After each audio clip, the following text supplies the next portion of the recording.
Hey, welcome back, everybody, to The Real Podcast, right here at World Harvest Church, where we're talking about living a relevant, engaging, actionable life. My two friends here, Daryl Momsen and Jonathan Waddell, where in case you listened last week, well, of course you listened last week, we were tackling a pretty challenging topic about race in America and just the atmosphere that has happened in the last couple of weeks and the voices that have been spoken, because I think it's no shock to any of us. There have been challenging moments where even the closest of friends have come to disagreement in what has been taking place. But I'll say the actual victory has been even the closest of friends have come to learn a new perspective and a new view and a new vision of what's taking place. And I love the message that Pastor Brad talked about this last weekend, talking about real love, that, man, we have a responsibility. You know, he used the example of the Good Samaritan, that, you know, the two people had passed by, but the Good Samaritan stopped and didn't ask, what did this person do wrong, but instead took mercy upon him and said, hey,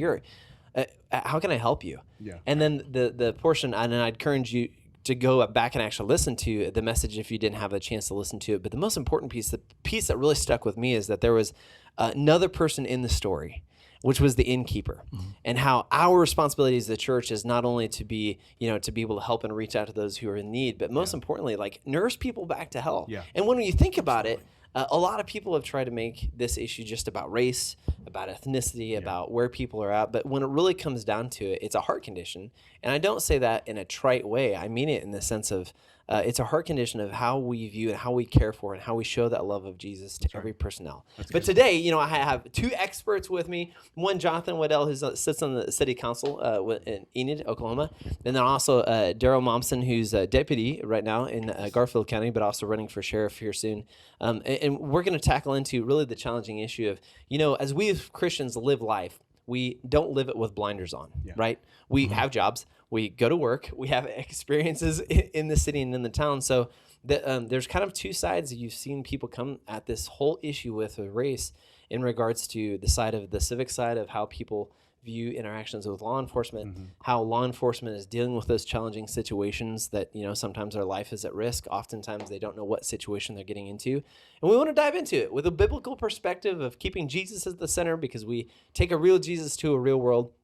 So first, Jonathan, if you don't mind, just a quick recap, kind of what we talked about last week with the challenge of, hey, this isn't, with what people are seeing with this whole scenario about race and what happened with Mr. Floyd, a lot of people are skewing it away and missing the whole point of what the discussion has been. Yeah, it's really been a longstanding discussion within our community, to where we talk about the police interaction with people. And as it stands right now, there's been a lot of discord, there are protests, but there's also the riots. And what we want to make sure that we don't lose sight of is that a man lost his life. And for what, by all measurements that I can tell, at least right now, unjustly. And rather than getting caught up in all of the other things that are surrounding around it, we need to really focus on and think about, okay, how do we keep something like this from happening again? Yeah. And how do we approach the people who are hurting in this situation with love and compassion, while at the same time making sure that justice takes place? Yeah. So in your experience, and then we're going to hop over to Daryl here in a second. In your experience, when you're talking about city issues, when you're talking about, as being a Christian, living in society and in organizations, just whether it's at work or going to the grocery store or anything like that, there's a lot of us who have never experienced anything like that. I'll be the first one. I don't like getting pulled over because I get pulled over a lot. Not that I speed, not saying that. Okay. But I've had my experiences, but I've never had an experience that left me in a place of saying, I'm actually fearing for my life.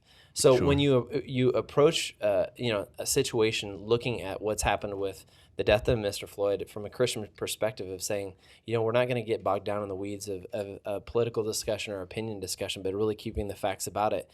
How do you approach that in a place of your life? How do you approach it in a place of your daily life, of how you're living with work, with being in the city council? What is the step that we should be focusing on without getting down in the weeds of opinion and choosing sides? Well, without choosing sides, the first thing that you have to apply to the situation is a degree of empathy. And if you don't take the time to sit and listen to other people's perspective, you're going to have a really hard time of trying to create solutions to real problems. Yeah. Because if you don't understand them, you're not going to come up with anything of value. I can tell you, before the age of 18, 19 years old, I had been pulled over, taken out of the car, put on the ground, the hood of vehicles, at least between 5 and 10 times in that time frame. I'd never been given a ticket, but had been targeted multiple times, just simply because the only thing that you can ascertain is is this the color of my skin, or the car. I didn't have a super flashy car, but so this goes back into the relationship and the experience that's been had before you even get to the point to start dealing with issues. Yeah. But if you can't empathize and understand that person's perspective before you even start coming up with solutions, you might come up with a solution to a problem that you don't even have. So you have to start having these conversations and and figuring out what really is the root cause, what's going on. From a political perspective, if we can't create legislation that's going to try and solve a problem that you don't have. So we've got to communicate and figure out exactly what's going on first. Yeah. Yeah, you said something that's really interesting that I think is a perfect segue, because when a situation like Mr. Floyd happens, you have two sides of it. Some people who see it from the side of law enforcement, some people who see it from the side of the civilian, because as humans, we always have experience. Like, what drives our interactions is our previous history, our previous experiences. And that's why I love our panel today, is because not only do we have the opinion of people who literally lived it, but also people who have lived the other side of it and said, there's been times where I have been fearful of my life, not because of the color of the person's skin or what they're doing, because literally they wanted to do me harm. So when you hear those experiences, and this is open discussion, guys, feel free to go back and forth. That when you hear those experiences, now you have the other side of saying, as an officer, both of us being military, we understand what it's like to put your life online and be willing to accept those responsibilities, but it doesn't negate the fact that there are challenges to every time that you go out and you have an encounter with anybody at all. So when you hear those, what's been happening in the news, what is the perspective of the sense of when an officer is responding or somebody responds, of kind of what is happening in your mind as you approach a total stranger?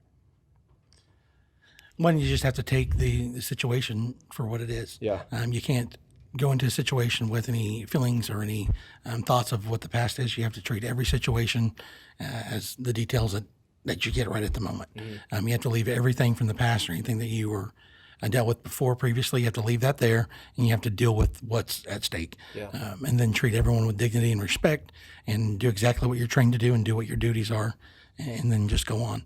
But basically, you have to face every situation as a new call, new issue, and you can't bring any kind of anger and emotions with you from one call to the next. Yeah. Yeah. Which is good. That's easy to say. Hard I was going to say, from an outside perspective, that's a difficult thing to do. And one of the reasons I come from a family with law enforcement. My father was a police officer and a sheriff's officer, and trying to take away your emotion out of a situation when you're coming in, because you still have a family at home, you still have bills you have to pay, you have all of these other things that can become impactful on your life. You still have that obligation to to put that in a box, put that away, and then go into the job with just taking care of the job as itself. That's a challenging thing to do. It is. And a lot of times that determines the outcome of the call that you're going to. If you bring in extra baggage or extra emotions or extra anger or anything from your previous call or whatever happened in your life to that call, they're going to pick up that energy, and a lot of times they may react in a different way than they would have before. So you have to go in with a clear mind, clear thought, render the aid or render whatever you need to, what you've been called for, and take charge, and then go on. And again, that does determine the outcome of the call, and how people act and react to you. They pick up that body language. If you're coming in a defensive manner, in a defensive mode, then they're going to get angry too, or they're going to get defensive as well. A lot of times how you approach people, how you talk to them, goes a long way with the situation. It determines the outcome. That's a really good point, because generally interaction with law enforcement can be a very tense situation, and so with law enforcement coming in, a lot of times they have the ability to control the temperature of a situation by how they approach it. At times, sometimes it's already volatile by the time they get there. But when you think about those scenarios, because we have the natural way that we approach things, in the sense of like, how work is, just us as humans. And then when you put the faith perspective side of it into it, of saying, okay, because there's been times, maybe I'm the only unholy person on this panel, but there's been times where I have seen situations I'm like, I am not going to deal with this in a sanctified way. I don't have the patience. Lord, give me the patience. Yeah. But I don't have the patience for this right now. Like, I'm going to lose my mind. And that's the reality of whether or not we are, regardless of what side you're on, is that we're humans. And how do we approach those situations as humans, as believers, to get ourselves to the place where we're able to take every situation that we're in, regardless of whether we're law enforcement or whether we feel like we're being done wrong in the moment of any situation. How do we recage ourselves? So I guess I'll push that over to you in the sense of... Well, in response to that, I've been to those moments too where you get called to an incident or you have to go take care of business and you don't know how you're going to deal with it. Yeah. You're in your mind, you're thinking, there's no way I'm going to be able to tolerate this. For me personally, on a law enforcement side of it, those are the moments that God has showed up more in my life. Yeah. Those are the times where God shows me 100% these people need love. These people need empathy. These people need more than just the law side of it, or you show up and take care of business, take control. And don't get me wrong, you have to go in there and take care of business and do what you're called for, but also those are the moments that God shows up and says, hey, you need to render more than just your law enforcement. Sometimes it's a conversation with somebody. Sometimes it's just sharing something with them or listening to them. Yeah. And there's a lot of times that the people are in situations where it led to domestic or whatever call it may be. But those, believe it or not, those are the moments where God says these people need love. And I truly believe that, being in my position, that I'm not only there just to keep everyone safe and to keep everything in order, but also God put me here because I will come in contact with people that need love, need to know the love of Christ. And there are times where you have those opportunities to witness to the people you deal with. And I really believe, first and foremost, that's the main priority. Whenever I leave here on earth, I believe that I will be prideful of those moments where God put people in my life for more than me just taking them to the jail, or for more than me just seeking justice for domestic or taking control of their situation. There is more to each call, and if you really slow down and take all that in a whole, it's kind of natural, I guess. It comes to you. Yeah, that's really cool to hear from a non-law enforcement perspective, because we all know that not all law enforcement is bad. 99.9% of law enforcement are good people that work hard to do what it is that they do, but they all have their emotions, and we rely on them. Most of us don't know all the intricacies of the law, and so we rely on our law enforcement officers to know and apply it, equally across the board, and while at the same time carrying that emotion to hear that you don't just take the law with you, but take God with you when you're out doing those things. That's powerful, and it's something that helps humanize, our law enforcement officers that are there with us. That because at time, you're just those bright lights that are coming to get me a ticket. Absolutely. And so to put love and the love of God on top of that and with that makes, it really humanizes our law enforcement officers. I think that's something that we need to see more of, and goes back to how do we build relationship, with the law enforcement community and the community at large. Absolutely. If I was going to say that, you said something that the majority, 99% of people are good. Mm-hmm. They intend for good. But I didn't realize it until I had a career that 1% can really ruin things. That really 1% can really cause some major problems. It's true. It can destroy entire organizations. I mean, I think we've all had a leader where you're like, how is this one person ruining literally everything for everyone when there are so many others of this? And it's not to focus on just those individuals, but here's the real challenge is, going back to the example of the Good Samaritan. How do you bring, as a believer, as somebody who's supposed to represent Christ, how do you bring that love to the 1% of people that are causing the majority of the problems? And how do you rectify that? Because it's not just a responsibility we have in our jobs. Sure. It's a responsibility we have as believers to say, you know what? There's a problem here. And that problem is literally impacting the life of other people. And I have a responsibility because it was, you go back to the example of the Good Samaritan, the actions that whoever those robbers were that beat up the person on the road, they impacted somebody's life. And all three of those people, two of the people that walked by by had the opportunity to change it, but they didn't. Yeah. But the one person said, you know what? I have a responsibility. I have to do it. Yeah. So how do you do that? Because the 1% is a problem. And it's not just 1% law enforcement. It's like the 1% just everywhere. Everybody has a 1%. Yeah. Well, because your percentage, if you really look, the percentage is higher because if I'm gathering what you're saying right, you're not just having to deal with the 1%. You're having to deal with the other two individuals that didn't do anything when they saw what was going wrong. And so you've got... Who knew it was wrong, exactly, but still didn't do anything. And then back of their mind, they're like, dude, this is wrong. I mean, yeah. It's every high school experience ever. I mean, seriously, right? Like, yeah. So that truly becomes the question. Like, how do you change the hearts of the individuals who will walk just by knowing that they see something wrong? Yeah. Because the thing about the most recent incident with Mr. Floyd is that you didn't just have one officer that was pinning him down. There were multiple other officers that were present. And so the question becomes, how do we get those other law enforcement officers to be able to speak up and say, we know this is wrong, this can't happen, we need to stop this. And I will say this, one of the most positive things that I've seen during some of these the protests is you've seen some law enforcement officers step across the line, but other officers at that same time step up and say, no, that is not right, you don't do that. They're protesting peacefully, as long as they're protesting peacefully, mind you.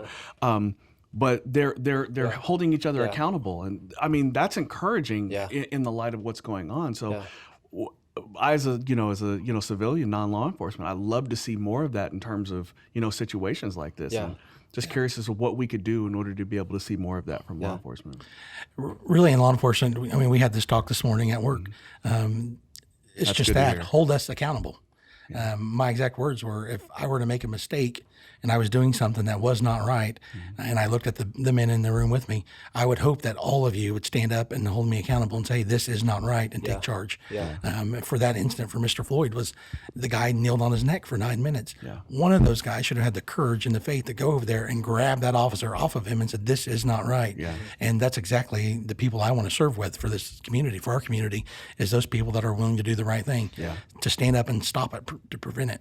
You're there for a reason, and you're there, one, for the safety of the officers, the safety of the people. Both of them are on an even line. Make sure everybody's safe. That's good. You can't pick one side and then close your mind or close your eyes to the other side.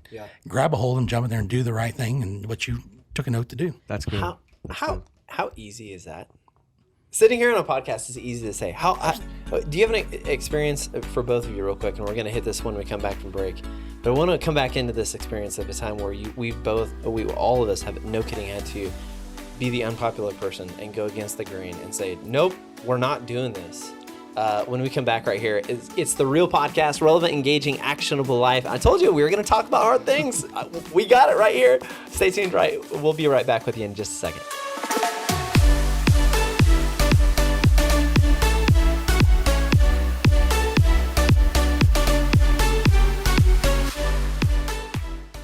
Hey, welcome back once again to the Real Podcast, where we are having a great discussion today, not only about race in America, but also our responsibilities as we live life, as we go through it, as we see these challenging situations pop up. And I loved where we left off that, it's not everybody that it causes issues. It's not everybody that is the problem.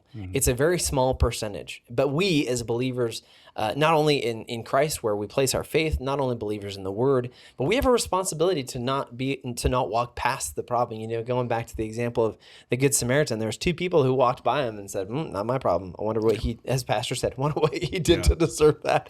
But one person who stopped and said, "No, his pain is my pain. I can't walk past this."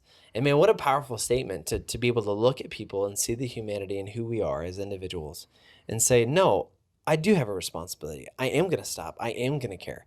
But that comes at a cost. And it comes at a cost that sometimes it's really painful. And it's a moment where we as individuals have to step up and have that moment in our life of saying, okay, oh boy. I'm about to do this. I'm about to step out and that's right. I'm about to be the one that's gonna step out and fix this. So we said we were gonna come up with examples. I thought you had a really great one to start with. It's funny when you were talking about that. Like a story immediately popped in my head. Not a story, something that happened to me when I was a kid, and it sounds cheesy, but really just boiled down to when I was a kid, I had a few friends of mine, and we went to the mall, and we went to the mall, and we went up into J.C. Penney's, and we're walking around, and none of us had any money, but the three of my friends, they started going to start putting on clothes, and they were tucking it away, and I'm like, what are you guys doing? And they're like, just grab something. I'm like, no, I can't do this. What are you talking about? But right there in that moment, there was this heavy pressure, because you want to be a part of the group. You don't want to be on the outside. You don't want to feel different than everybody else that you're with. Mm-hmm. But there was this voice, in me that was just saying, this isn't who you are. Yeah. And so I left, and I went out back into the mall, and I started walking around, hoping that they would come out and I would meet back up them again. But I didn't see them again. And so now I'm like, okay, now I have to walk like 1.5 miles home by myself. And so I start walking out the door. And as I'm walking out this door, this guy comes over and grabs me. And I'm like, dear Lord, what's going to happen now? Yeah. And so it was the security guy. And he grabs me and he says, get over here and sit down. And I see my friends are over in the corner, and he's got them, locked away. They weren't locked up, but they were, basically pulled to the side. And he says, I saw what you did. And I'm like, but I didn't do anything. I was good. Yeah, I was like, he says, I saw you as you were, as they were trying to get you to get something, and that you didn't do it. And I saw you walk away. And I want to call your mother, and I want to tell her what kind of guy you are. Wow. And I remember in that time, like, bawling in front of these guys. When there was like this trauma of being terrified, but rarely you get to do the right thing, and then you're recognized for doing the right thing. So that was cool in that instance, but it really was like a scary thing to have to stand up and say, I'm not going to do this, or I'm not going to be a part of what it is that was taking place at that time. And so it's just one of those things. You have to make a stand at some point in time, and it's silly about in like baseball caps, but this is at every aspect of your life. Your character and who you are has to reflect in the actions that you take, and the people you surround yourself with, and what you allow to take place inside your in your presence. And so that was just the thing that popped into my mind at the time. When you talk about that, it makes me realize that how you respond in a situation is not determined by the circumstances of the situation, but it's determined by the character you chose to have. That's right. Outside of that.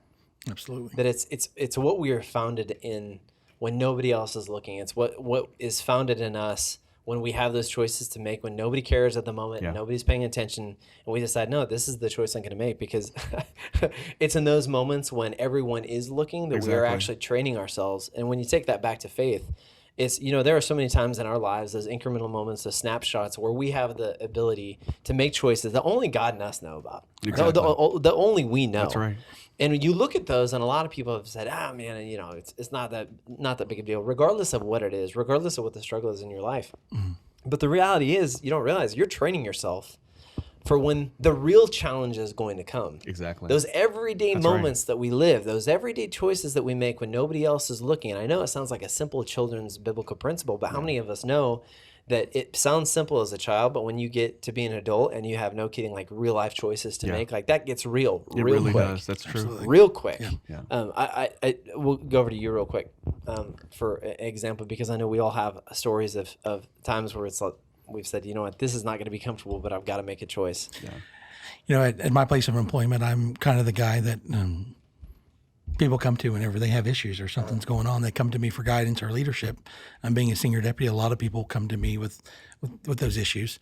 And recently, I've been dealing with an issue going on with one of our leaders, one of our supervisors.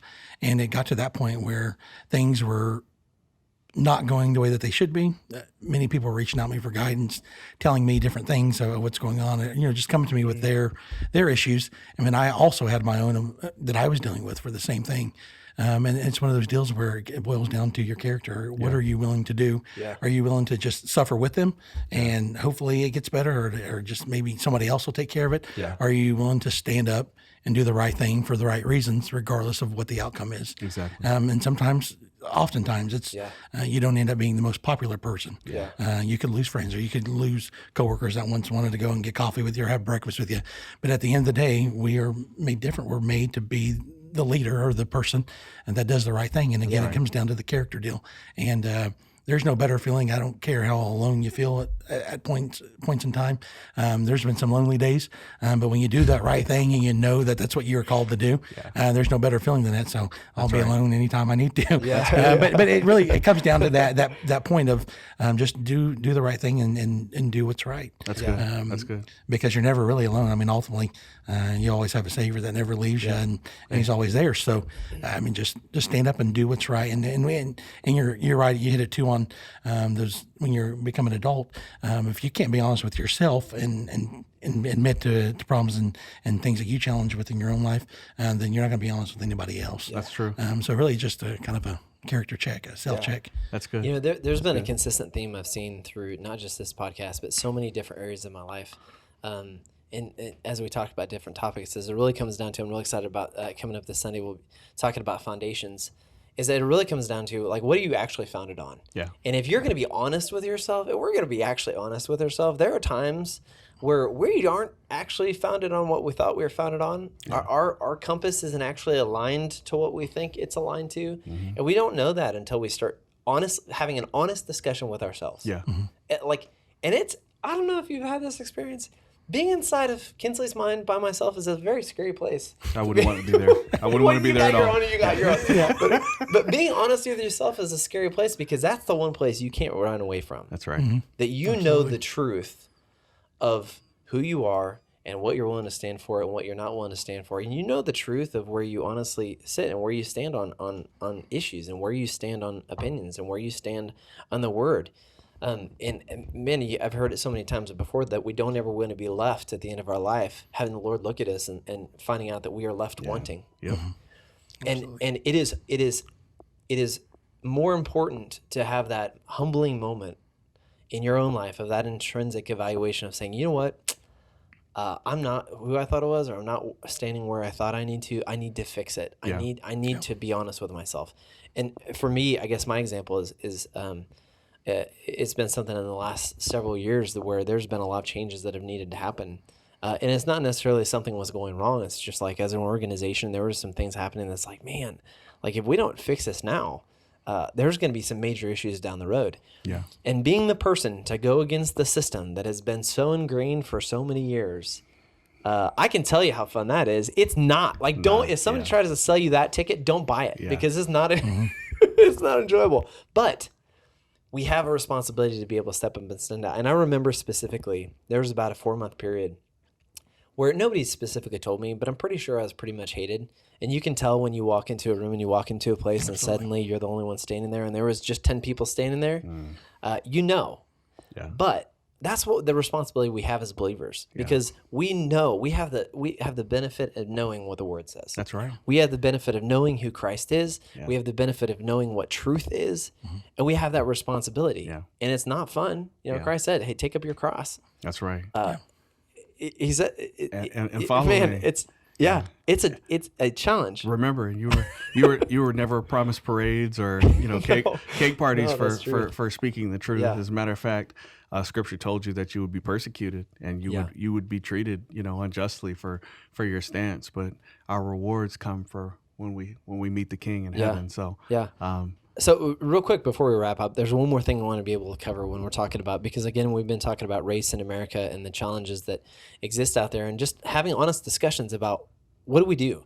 How do we move forward? How do we be a light? Because the word says to be a light into the world. Mm-hmm. Don't let your salt lose its saltiness. Stand out. Be that difference. Be that change. I love your shirt. Be the change that you want to see. Because the world needs it. They need us as believers to stand up and stand out and say, hey, listen, something's going on. Like something's wrong. What advice, what encouragement would we give to our viewers of saying, listen, when you're about to step out, just keep this in mind. When you know that you have a situation before you that you need to take a stand and you need to be honest and you need to stick to the truth, what is the encouragement that we would give our viewers to charge into this week to say, listen, be encouraged. Yeah. I know this situation looks tough, but there is hope. What is that? For me, it's funny because I was having this conversation earlier today with a young man that was that was struggling with that very thing, that he had stepped out and he felt like he was really just had the world coming up against him, and he was just feeling the whole weight of the world on his shoulders. And I said, keep focused on the goal.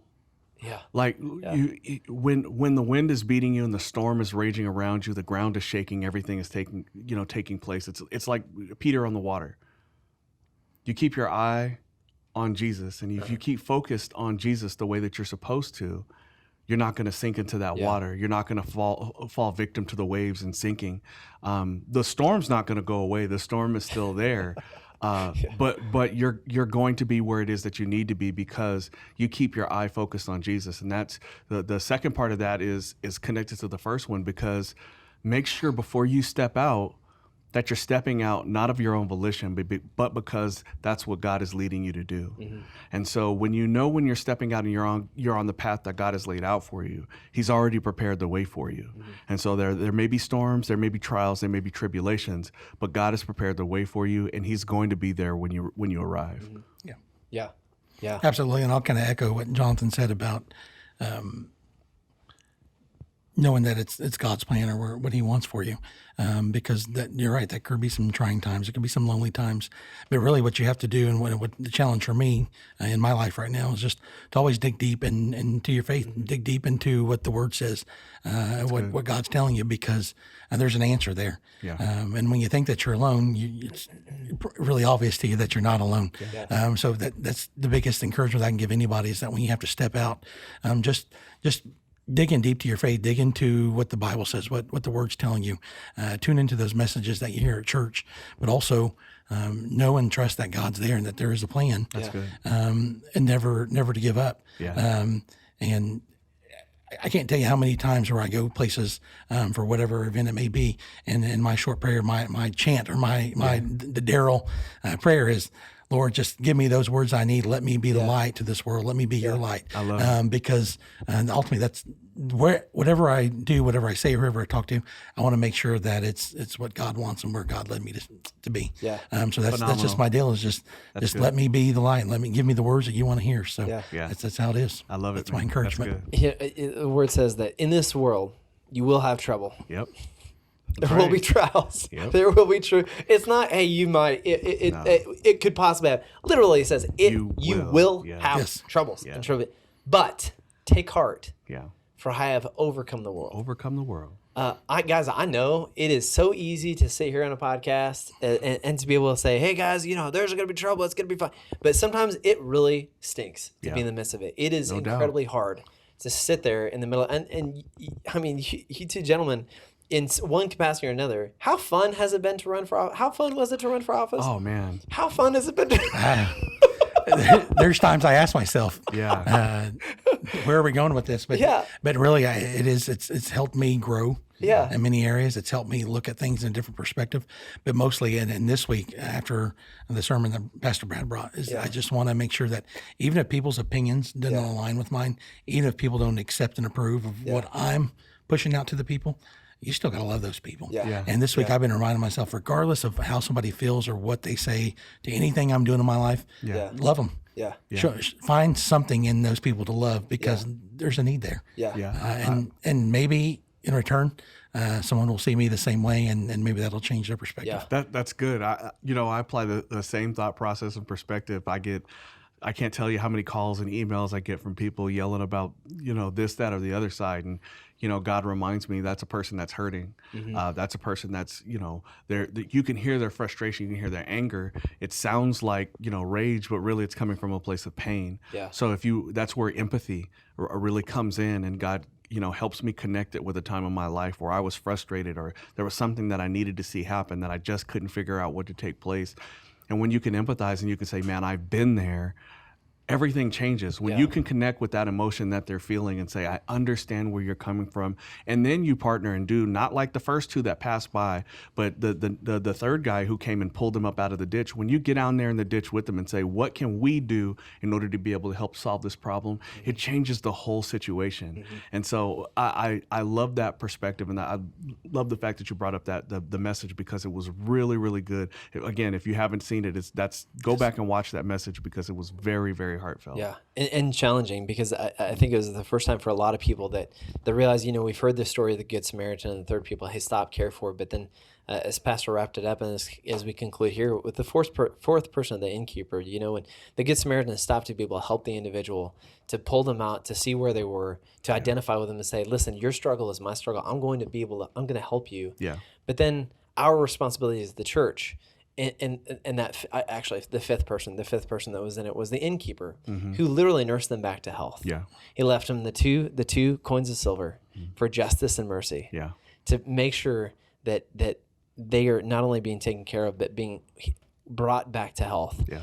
And family, that's why we do these podcasts. That's why we talk about these issues, is because we have a responsibility. And you may be in a place. Yeah. I just want to, one last thing. There's never in scripture where you ever heard the innkeeper ask, what did he do? At no point in time did he ever ask, where'd this guy come from, or what he did. Yeah. And that, again, that falls back to part of our responsibility. Yeah. We don't have to try and judge whether or not our care for you is just or not. Yeah. We just do it because we love God, and we love you as well. Yeah. So Yeah. sorry, I just had to throw No. that in. You opened up a whole other podcast there, because as Pastor was talking about justice, you're right. It's not our job. Yeah. It is God's job to judge. He is the judge. He is the authority. Yeah. And again, as Pastor mentioned, it's not that we're discrediting the criminal justice system or judges or anything like that, because there is a rule and law of the land. But it's not our job. And how often do we jump to conclusions and try to judge and put ourselves in the position that only God belongs? Sure. Right. Only to try and justify how not to help them, or why not to help them, or why they don't deserve to be loved. Yeah. That's completely wrong, and it's antithetical to what we believe as Christians. We find a way to love them, not a way not to. Yeah. So we got to get back to the foundations. Yeah. Get back to what is the foundation of our life that we're going to be talking about this Sunday. When it really comes down to it, it's the real love of Jesus. Yeah, absolutely. That's all it is. Whether you have a challenging situation in the workplace, whether you have to be the person to accept, nobody's going to like me for this, but it's right. Yeah. We have to take out. We have to take up the cross. We have to take a stand for it. Whether it's making a choice of as Jonathan was mentioned, of listen, I'm going to be the oddball out, but you know what? Right is right, and I got to take a stand. Listen, friends, that's our responsibility as we wrap up this episode of the Real Podcast. Is that listen? We know we're not oblivious. That we know there's race. God created us all in individuals, perfect in His sight. Yeah. Perfect in His sight. Right. Yeah. It's time that we start seeing each other with the eyes that God has. That's right. Is that He has made all of us perfect in our sight. He loves us all, and it's our responsibility to show that love as we take a real Jesus to a real world each and every day. Daryl, Jonathan, thanks for being with us this week. We'll catch you next week right back on another episode of your favorite podcast, The Real Podcast, living a relevant, engaging, actionable life. Love you guys. We'll see you next time.